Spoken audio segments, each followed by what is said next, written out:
হে বন্ধুরা, আজকের ভিডিওতে আমরা কথা বলবো যাদবপুর ইউনিভার্সিটির একটা অসাধারণ ছেলের ব্যাপারে, যে কি একদম আউটস্ট্যান্ডিং একটা ডিসিশন নিয়েছে লাইফে। আজকের দিনে আমরা কথা বলছি যাদবপুর ইউনিভার্সিটির একটা ছেলে যে কি পেয়েছে প্লেসমেন্ট 1.4 কারোরের 1.4 কারোরের ফ্রম অ্যান ইন্টারন্যাশনাল প্যাকেজ, যেটা হাইয়েস্ট প্যাকেজ কলেজ লিস্টও করেছে। সে পেয়েছে একটা স্টার্ট আপ যেটা কি বিদেশে আছে, ইন্টারন্যাশনাল প্লেসমেন্ট। ছেলেটা বলেছে আমি নেব না এই চাকরিটা, আমি চাই না এই চাকরি। এরম ভাবে ও কমেন্ট করেছে। কেন কেন কি বন্ধুরা, ও পেয়েছে প্লেসমেন্ট ওয়ার্নার ব্রস ডিসকভারিতে পেয়েছে 25 lakhs প্লেসমেন্ট। 1.4 কারোরের প্লেসমেন্ট ছেড়ে 25 lakhs প্লেসমেন্টটাকে নিয়েছে।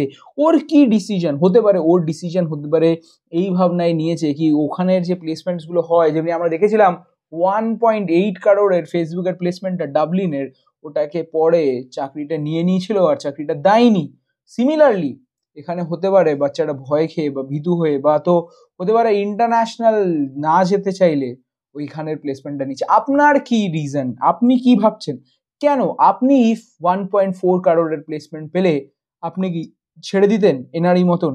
আমাকে লিখে বলুন কমেন্ট সেকশনে। তখন আর একটা ভিডিও দেখা হোক। বা এখন এই ভিডিওটাকে লাইক আর সাবস্ক্রাইব না করলে ডাব্লিউবির ব্যাপারে ইনফরমেশন পাবেন কিভাবে? এখনই করে দিন।